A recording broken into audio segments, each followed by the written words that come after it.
Hey everyone, Yoyston here, and we are back for episode 2 review with Royan and I. So we're already just trying to not talk about it in between our recording session. It's so hard. yeah, we just want to yap. We do. So let's just jump into it. Royan, so episode 2 here. We start with some dwarves. Yeah, we'll start with the positives. We get some dwarven stuff. We get some a little bit more Halbrand coming back to the elves and some more stranger plotline, as well as some Elrond Galadriel stuff, kind of continuing off of a lot of episode 1. So, Royan, let's start positives. What do we got? Positives. All right, mostly it's dwarf stuff for me. I thought that it was really interesting for me to see. Granted, it was one scene, technically 2. It was really interesting for me to see more of Moria that's not in a military light. A lot of the dwarven stuff, especially in like Peter Jackson's 6 movies, all the dwarf stuff you see is either a ruin or related to the military. But it was nice to see a mine market. Or something. It was nice to see a dwarven market. It was nice to see an actual mine that's being worked in. It was nice to see the Hall of the King and the advisors to the to King Durin the Elder having that discussion. Also, the mirrors. Oh my god! Mirrors were rad. Yeah, they were hype. And let's see other things that I liked. I actually, and we'll talk more about this. I bet I enjoy as far as plot lines go. One that I think they have done and maybe they opened the door about it again, but kind of done away with that I really enjoyed was this Durin v. Durin argument. It felt incredibly realistic to me, knowing people that act just like that. These are words that I've heard out of the mouths and even sometimes spoken out of my own mouth. Why should I be the one to apologize? And Disa is just sitting here as an outside party, similar to the audience in some way, going like, you both don't want to be having an argument with each other, but neither of you want to admit it. And neither of you want to admit defeat. And that just felt incredibly realistic to me. It wasn't frustrating to the point where I just hate it. Not like the elves refusing to talk to each other, but but a lot. Yeah. I think that if they have in fact wrapped it up a lot more in episode 3, and we'll talk more about that in episode 3. I think they kind of nailed it. I thought it was good. It gives you it humanizes these characters somewhat, makes them feel very realistic to me. I thought it was interesting. Outside of that, what happened in episode 2? We still hadn't seen Numenor, so. Also, I wanted to mention the dwarven singing was it was cool to hear. The fact that it can collapse walls and stuff is kind of nuts, but it's kind of a bit much. Feel like I don't know what it was supposed to do, right? Yeah. And I wish that was explained more. They talk a lot about what it should have done, or they talk more about what's wrong rather than this. They talk about what they assume is the foundational sickness rather than the symptoms for me. Yeah. There was a big earthquake. And it closed in all of their, right? Yeah. Obviously, the huge problem with the dwarves. Granted, at first, I spent the first half of the episode going why do they not just go out and start farming in the short term while they try to figure this out? Right. It makes more sense later when you realize that King Durin is my son. He trusts the outsiders, and I'm mad at my son. And so I'm trying not to do that. And they kind of settle that later more. Again, something that I thought was pretty realistic. People shooting themselves in the foot over personal, beef that doesn't need to exist. But when it came to the singers and they accidentally caved in the few lights that they had, I was like, okay, so obviously that wasn't supposed to happen. But as the viewer, I'm still sitting here what was it supposed to do? They were trying to find the light, but I'm not sure how you... That wasn't what they were trying to do. They were trying to find the way to dig to the light. Because the advisor was we have the men and the manpower to mine. And Disa was like, but none of your singers have found the right way yet. And he was like, that is true. And so I'm sitting here like, okay, so the singers are supposed to find the way. And then they just start singing, literally. And I'm like, okay, so what was supposed to happen? I don't know if like tunnels were supposed to be unearthed that they could get to the light. Yeah, I'm not sure exactly. Me neither. But they were trying to repair the original mirrors, I thought. They were trying not to create new mirrors, but I don't know. It's not about I think the mirrors still work. It's that they need the tunnels to open so that the light can reach the mirrors. Well, I thought some of them got crushed too. Maybe Probably. Not. Yeah. Okay. I mean, a bridge got crushed. That was right. Crazy.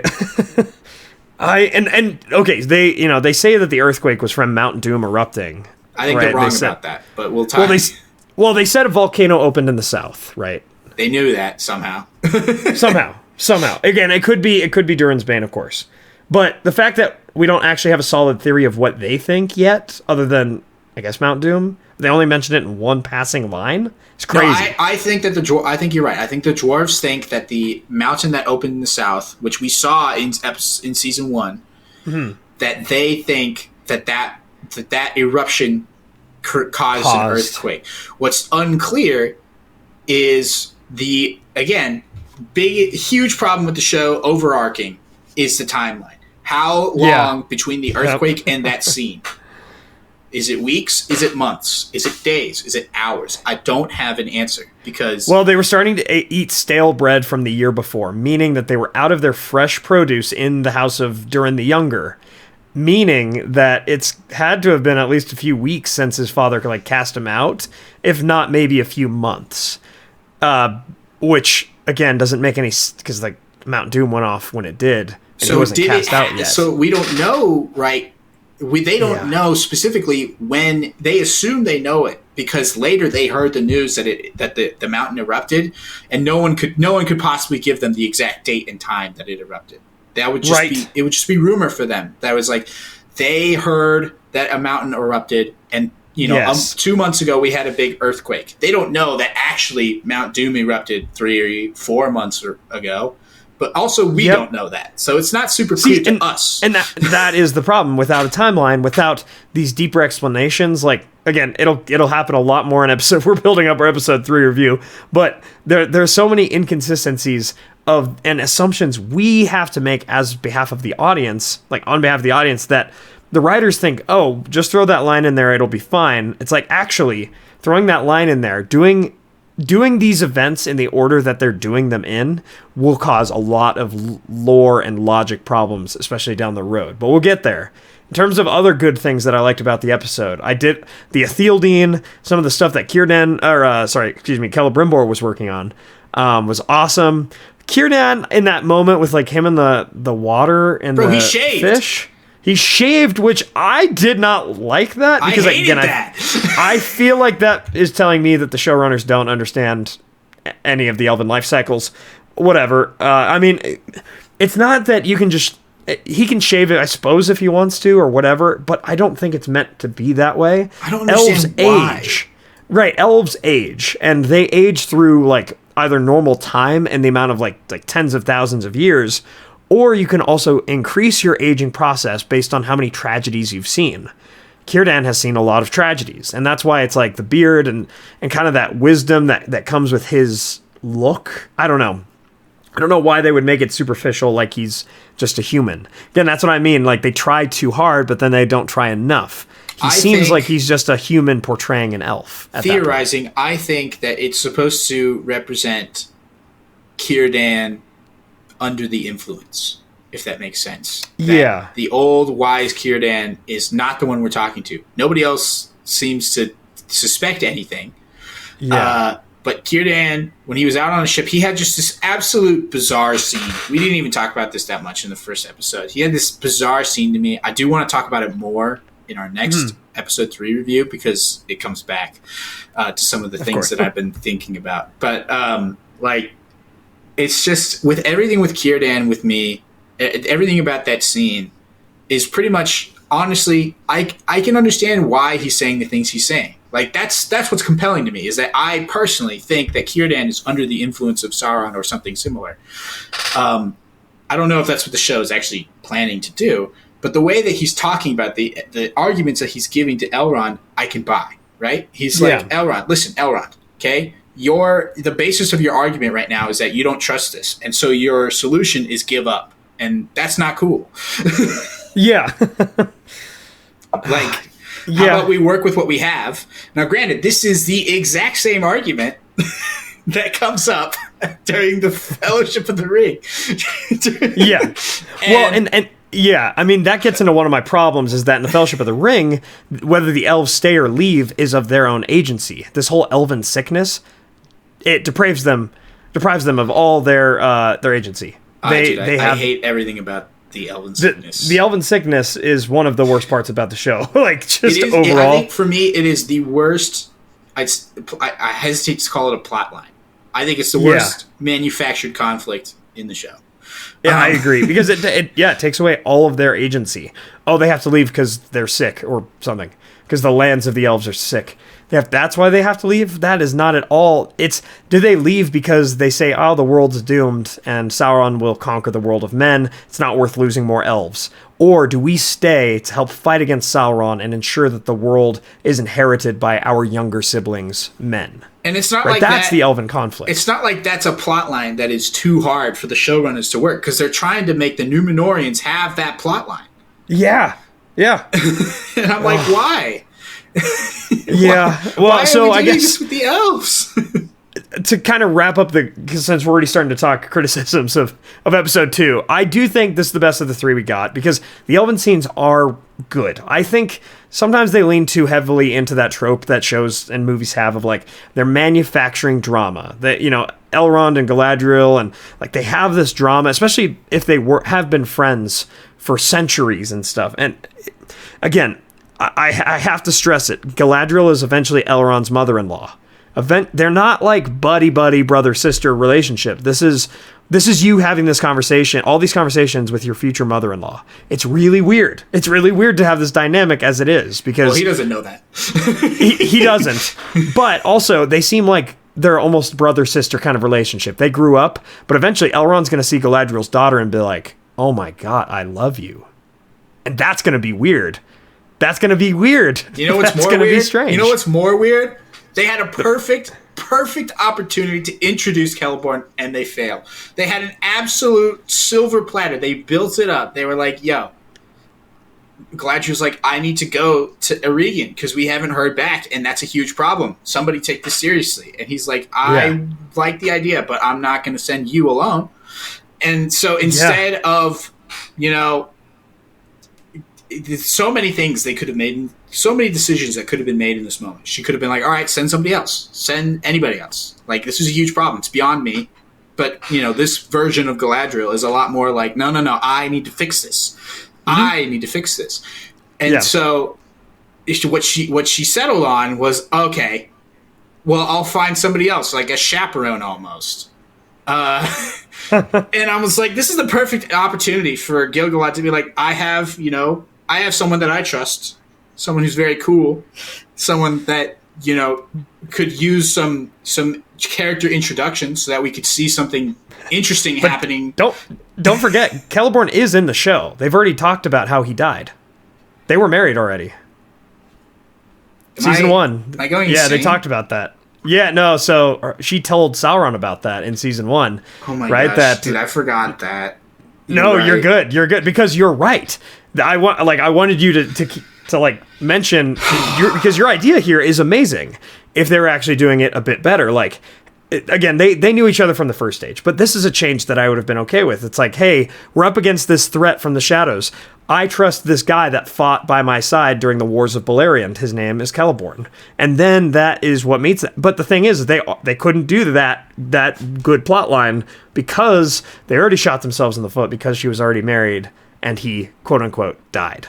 I wish so much more than that would be something. We see so much about her mourning her brother. Right? We see that all the time. We've seen zero mourning about her husband. Man, see, this is the thing. This, watching these episodes, especially after 2 years without Rings of Power. We're getting into the negatives now. Let's get it. Yeah. But without Rings of Power for 2 years, I was like, was it that bad and stuff? Like, there were some good things, good moments. Maybe there are going to be some good plot lines. But then again, you unravel the story that the showrunners made for themselves, and you're like, oh, actually, this is not good. Like, this is not, like, we have better writing in our D&D campaigns, because we think about, like, oh, why would a character actually say or act like this? We're not trying to contrive things to happen. And I feel like so many things in Rings of Power are forced because they have to be forced, because the showrunners are like, oh, audiences will like this and they won't like this, so we're going to force it to happen against what the character's actual natural directions would be to go.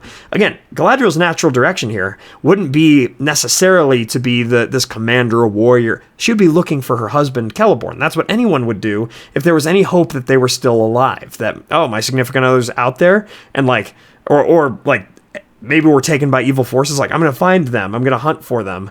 And like, I don't know, but she doesn't care. And like you say, she cares more about her dead brother that she knows is dead, but not enough to actually be so upset at Sauron for deceiving her. She's just like, she feels horrible about it, but she's not angry about it anymore like she was in season 1. So you have this weird, but again, no mention of her husband. And does she have a daughter? Maybe. Like, it's very possible that they shoehorn Celebrian into this. And they're like, oh yeah, this is Galadriel's daughter. And she's also like, looks like she's 30. Right? But in elven years, it's like hundreds of years old. It's very possible that she's actually been a mom this whole time and they just haven't introduced Celebrian yet. But I wouldn't put it past them. Maybe they won't. But again, how is Elrond actually going to get married and have, Arwen, Eladon, Elrohir? How's that going to work? Because it's even creepier if she hasn't been born yet. Because, Elrond and Galadriel are friends. So it would be even weirder if she hasn't been born. They were friends. Let's be clear about that. In episode 2, he was like, don't talk to me anymore. We are not homies. Again, manufactured drama. There are scenes, like, I do want to stress this. There were scenes that were interesting to watch in episode 2, but then, and we didn't even hit more about the Stranger's plotline, like, where he just, like, blows up a tornado and just blasts. I'm trying to ignore it. It's episode 2, I think it was actually, there was an interesting scene, okay? And this is an example of something that I think the show should be doing, and it seems that they are with this, which is taking a space in the lore where there's a huge gap and filling it with something that is, at least kind of interesting, and that's like this whole moth culty, that we talked about in the trailer. Is that Saruman? That's not Saruman. But that's definitely not Saruman. I don't know how it could be. I don't know who that is or what power they have, but like the moth blood magic moth culty thing. I looked at that and I was like, this is weird, but it doesn't offend me. What offended me later was when they were like, everybody in that room knows what an Istari is for some reason. Yes, he kept saying Istar, and again, this is them trying too much and getting too little. You're totally right, Roy. And like them calling that Istar, and they know what a halfling is. I'm like, that one I'm a little bit more okay with because of a deep lore cut where it's like, hobbits have stories about Mumakil and Oliphaunts, right, as they call them, and so there's actually a lot of potential that hobbits did come out of the Far East and that they would have stories about each other, because the Rohirrim had hobbit stories from the north. Maybe hobbits did come out of the east originally. Thousands of years later. Right. And so it's fair. It's totally fair. Like, but again, that's the problem with the Harfoots, just because they needed to have hobbits. And so now all of a sudden the Harfoots are contradicting other. Again, you're like cutting off your nose to spite your face with this stuff. It's like you're just trying. We gotta have hobbits. It's a Lord of the Rings show, and then all of a sudden nothing makes sense anymore, and we're in the East, and it's like, what are we doing here? So I don't know. In my notes, I said "bruh" moment when Gandalf kills the kids, but like I don't know. That was the last thing we saw. It was so funny. It was so dumb. That I was like, oh, dude, he's able to summon a massive tornado with his staff that immediately disintegrates, and now he can't control it anymore. And then, oh my gosh. Okay, so So I'm starting to see, as we kind of get more and more into the the criticisms too, again, the plot lines aren't internally consistent. They're not internally consistent, and I don't know if however dumb the Stranger plotline is so far, what do you mean by not consistent? Where's the contradiction? I was talking overall with the show, like at large, but if I were talking about his in particular, so he knows nothing about himself, really, other than he's related to stars. So why does he go east? Like, because they're strange in the east, is my interpretation. Aragorn says the east where the stars are strange. And I think that's like in the book, and I think that's the pretty much only relation that they have to that, I guess. I mean, he has these stars in his dream that he's following, and they're leading him to the east. Why, from a lore perspective, I have no idea. But they haven't shown anything in the show that I think contradicts that. And that's where I think there are big upgrades from season 1 with all of these, is that although the premise that they're built upon may be stupid, they are not contradicting themselves yet. Well, I think even in season 1. Poppy coming back. That's the biggest one. That's the big one, that's right? one, right? Yeah.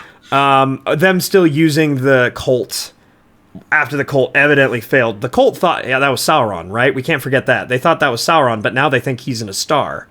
So maybe I don't know. That's a little bit. We don't know what they think in a star is. That's one thing. So but he looks like a wizard. Understand is that like he knows that he's a wizard, right? He said that. he said that in line. He was like, maybe wizards are. I forgot what he actually said, but he used the word wizard, and so that means if you're thinking about this, that means that all of these languages, or at least whatever language they're speaking to each other, have the word that means wizard, which means they know what a wizard is too. It's not something that's new to this world.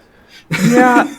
And I just don't know where that's going, right? Yeah, So with more time to think about inconsistencies, right? With that plot in particular, we need to be quiet, hush, hush, until all of a sudden our boy needs water right now because he's like dying, and then that bell goes off for like a long time. Nobody's freaking out about it. No one's freaking out until he wakes up and starts freaking out about it, but then it's too late, and it's like Poppy should have thought about that. Also, I don't know. It's kind of funny that the horsemen were like, they're looking at a different path, presumably, right? We assume that's why they took this cross desert path. We don't know how long they were on it, but they ran out of. Yeah. He said we were going to run out of water after the first day, so they're at least one day on. They're out of water, right? And then the bell starts ringing. Riders. 5 minutes later, they're there. They're there. So that's what I mean. There are inconsistencies. Yeah, you're right. You can call them nitpicks, but like, I don't necessarily think so.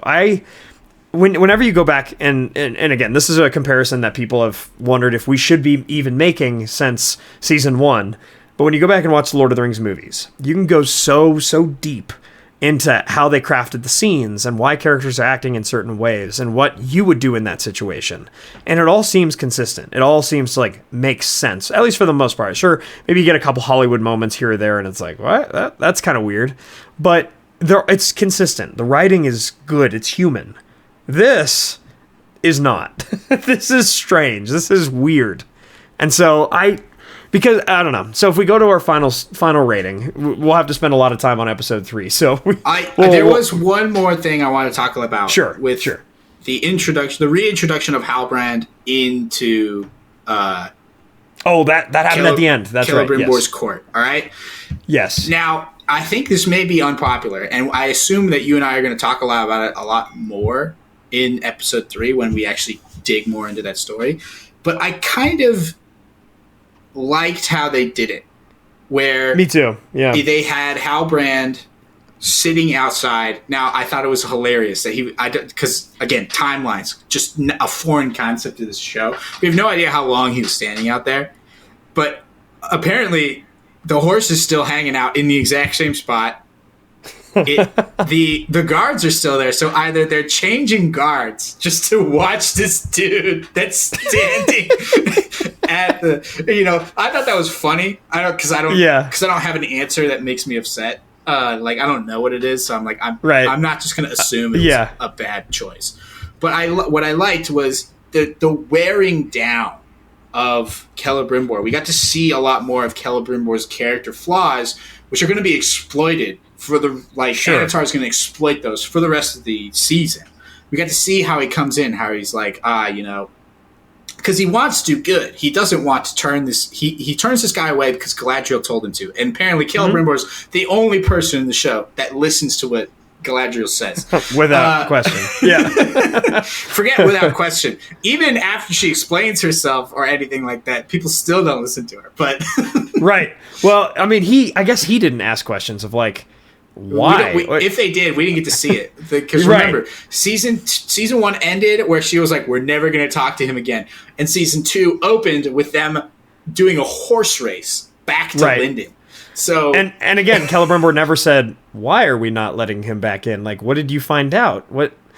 And also, so yeah, I agree. The reveal was super hype.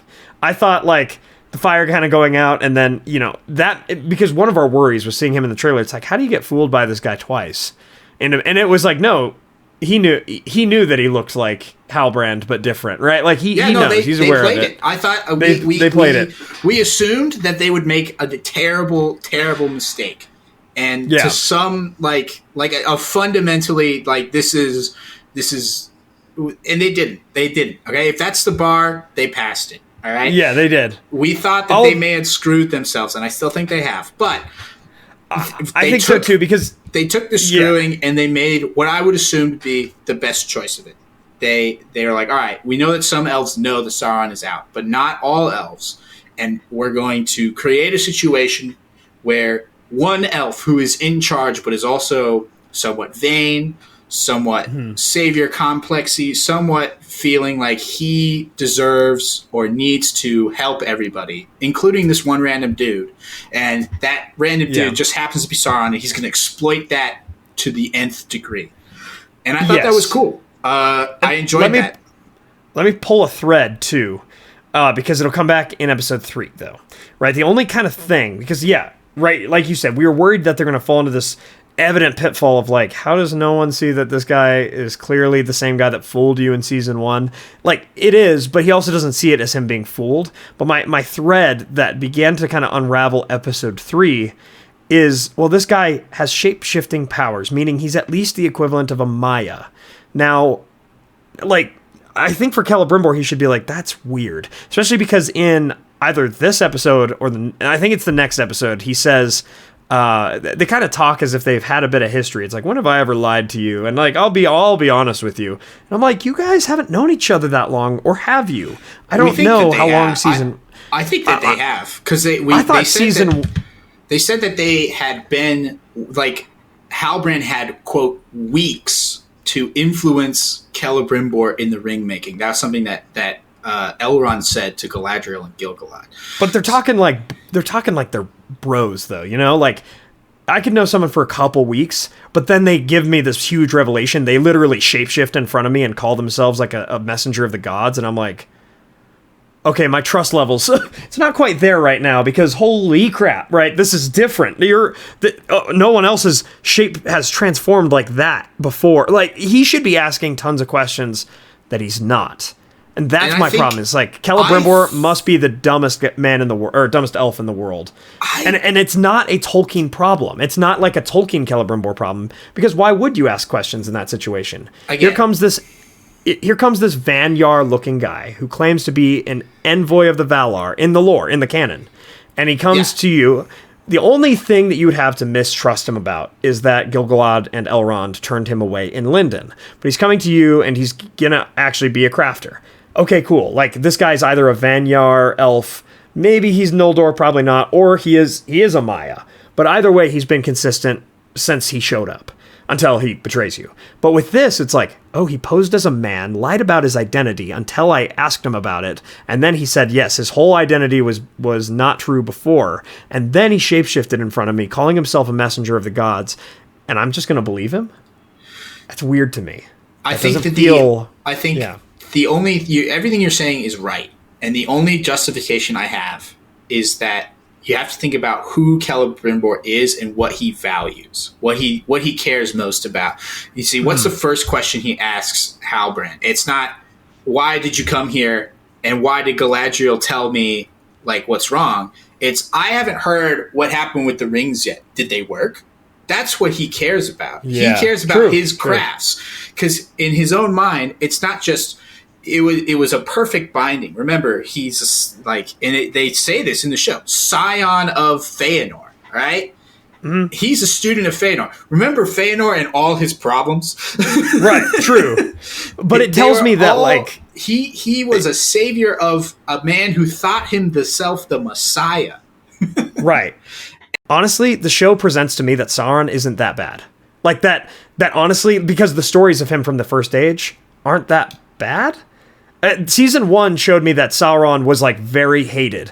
That Galadriel was hunting for him, knowing he's still out there somewhere. But hated season 2, I'm like, Galadriel. Right, remember, but nobody took her seriously. In season 2, because the elves just sit there and they send 1 or 2 messengers to tell Celebrimbor that Halbrand is Sauron, tells me that they must not think Sauron's that big of a deal. And they crazy. They say that. That's straight up said. They're like, that's insane. Gil-galad says the line, Sauron is one man with no army. Adar has united all the orcs. And so that's where their armies are going. If you remember, they have this whole meeting about it that Galadriel ignores. She daydreams through. Right. And so you're right. That was episode 2, yep. Yeah, the elves do not think... we're still talking about episode 2. Yeah. The elves do not think that Sauron is the biggest threat. And I don't know how... And this could be a failing of my lore knowledge. I don't know the reasons. I can't list all the reasons why they should yet. Everything that I know about Sauron, all the great evils that he does to the elves that would be widely known among every elf, they haven't happened yet. They have. But again, it depends on how much the War of Wrath actually was a thing. Because, he did enough to, obviously, killing Galadriel's brother. That was like a one-on-one kind of thing.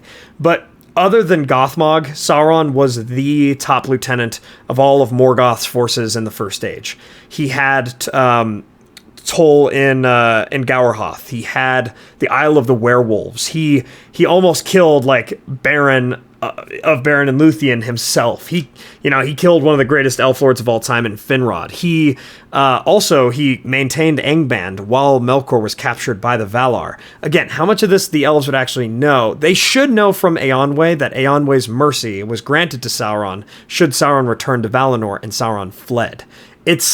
It really should be like, okay, this is our biggest problem. Not this Adar guy, but this Maya on the equivalent to a Balrog who escaped and led forces before. They should know these things if they did any investigating after the War of Wrath. But again, we don't know any of that context. If they did, because also they were completely just ruined after the War of Ren, and a whole elven realm gone, wasted.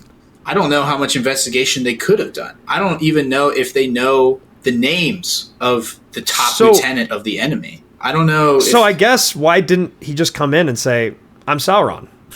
Why did he hide it all then? See, is my question. That's the reason. That's where we get into the show problems. Or it's like, right. The season 1 show problems are really kind of hemorrhaging this so much. But in season 2, in episode 2, I thought they took what they had and they worked it well. They made Celebrimbor, he was hesitant. He didn't immediately fall apart.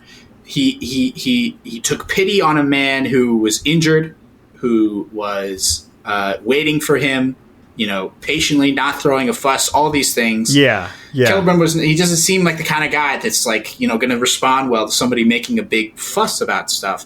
And then when he got him in a room and he got him alone, he started pushing all the buttons as they came up. Because what I noticed, and I do think this was actually decent writing in this scene, was he changes his approach on how he's trying to convince Celebrimbor based on Celebrimbor's responses to some things. Yeah. No, you're right. You're totally right. I think this is one of the stronger scenes in the show. like overall so far. I thought like his intro, but I'm just saying this is a thread. I'll pull more on it in episode 3 because it shows that there's distrust. Like he didn't trust him full enough to reveal his true form as Anatar until he found him out. And now that he's revealed his true form, revealed the lie, he's like, oh, I trust you fully. I just think when you know, like, if I told you this crazy lie that I had been living for years and years, you wouldn't all of a sudden be like, oh, okay, Yoyston, like, I trust you more now. You'd be like, what? But again, I don't know the extent of their friendship. Some people, it's not just like, oh, I've been lying to you the whole time. I've been lying to you all the time. I'm a messenger of your God. And I'm here. Like, there are people out there that would be like, yo. It's fair. You trust me with this? And also, remember, kind of like a drug dealer almost, Sauron is offering him to craft more great magics. True. That will change which is all the he's world, ever wanted. which is right. everything he wants. He watched Feanor make the Silmarils and watched how, you know, for the worse, technically, they changed the world. Yeah. And he's like, right. I want to make something like that. And Sauron's like, I want to make a whole lot of those. You want to help? Fair. Okay. So, I think if we're going overall scores, I was going to say earlier, like, I dropped my first one from episode 1 after our conversation. Dropped that from a 6 out of 10 to a 4 out of 10. This one I was going to drop from a 7 out of 10 to a 5 out of... I think there's enough here for me to say it's a solid 6 out of 10. I think this one was worth watching in the grand scheme of where the show's going, because the revelation of Anatar is now in Eregion, and they are building rings of, like, they're setting their eye on rings of power for dwarves and for men, and like they're actually. So I am gonna keep part of my original score, right? So 6 out of 10, I think is solid. What do you think, Ryan? I also have a 6 out of 10. What I have written down here, and I don't know if I want to change it too much, is that the Eregion situation is honestly not bad. It's kind of good. I enjoy the way that these actors and characters are interacting with each other. With what they had to work with going in, I thought they did fine. But the episode, the continued stupidity around this Elrond, Galadriel, Gil-galad situation, the way that they are communicating or not, the way that they are making decisions or not, really drags the episode down from being what I would call like a good time. Yeah, it's an annoying time in that. So, all right, guys. Any final thoughts on that? No. Sweet. We'll jump into episode 3, which we've been building up here. Again, we're recording all 3 of these the same night. Sitting. So same sitting. So really fast, thanks to our Valar patrons and YouTube members, Peter Sheppard, John Hume, Rhys Jenkins, Arthur Merlin, Theodore, Andrew Carlisle, and Zoomi. Ryan, thank you so much, and we'll see you with episode 3.